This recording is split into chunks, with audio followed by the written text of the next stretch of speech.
At a Saturday brunch, my friend Jessie casually dropped an emotional bomb. "Oh, by the way, I've been sleeping with your husband for 6 months." She said it while buttering her croissant, like she was commenting on the weather. I sat there with my mimosa halfway to my lips, trying to process what I'd just heard. "What did you just say?" I whispered. Jessie looked up from her pastry with this innocent expression. "David and I have been having an affair." "I thought you knew." The restaurant suddenly felt too loud. Conversations at other tables seemed to blur together, while my world collapsed in slow motion. "You thought I knew?" I managed to get out. "Well, you two seem so distant lately, and David mentioned you barely talk anymore. I just assumed you had some kind of arrangement." I'd known Jessie since college. She'd been my maid of honor 3 years ago. She was the first person I called when I got my dream job, when my mom got sick, when David and I were trying to have a baby. We'd been best friends for 12 years. I'd helped her through 2 breakups, loaned her money when she lost her job, even let her live with us for 3 months when she couldn't afford rent. "We've been trying to get pregnant," I said, my voice cracking. "That's why we've seemed distant. We've been stressed about fertility treatments." Jessie's face finally showed some concern. "Oh, David never mentioned that." Of course he didn't.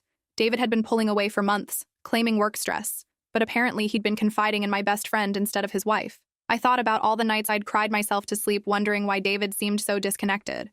All the times I'd blamed myself for not being supportive enough during our fertility struggles. "Where?" I asked. "Where what?" "Where have you been sleeping with my husband?" "Your house mostly. When you're at work late, sometimes his office." "My house." "In the bed I shared with David, while I was working overtime to save money for the fertility treatments he said he wanted. I remembered coming home early one day last month and finding wine glasses in the sink that I hadn't used. David said he'd had a work friend over to discuss a project. How did this start?" I heard myself asking. "He called me after you guys had that big fight about the fertility clinic. He was upset and needed someone to talk to. That fight was about money. I'd wanted to try a more expensive treatment, and David had said we couldn't afford it. I'd been working extra shifts at the hospital to save up for it." "Did you comfort him?" I asked, my voice getting sharper. "I listened to him. He was hurting because he felt like you were obsessed with getting pregnant and didn't care about him as a person anymore." The betrayal cut deeper. Not only had they been sleeping together, but they'd been analyzing my marriage behind my back. I stood up from the table, my legs shaking. Other diners were starting to stare as I grabbed my purse.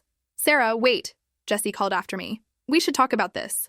I turned back to face her. "Talk about what? How you've been betraying me for months? How my husband has been lying to my face while I'm trying to have his baby?" "I really thought you knew," she said again, like that made any of this better. "You thought I knew and was okay with my best friend sleeping with my husband while I'm going through fertility treatments?" Jessie shrugged. "Some couples have arrangements." My chest felt tight as I realized this woman I'd trusted with everything had justified destroying my marriage by convincing herself I must have been fine with it. I walked out of that restaurant and drove straight home, where I found David's phone charger still plugged in next to what I now realized was Jessie's side of our bed.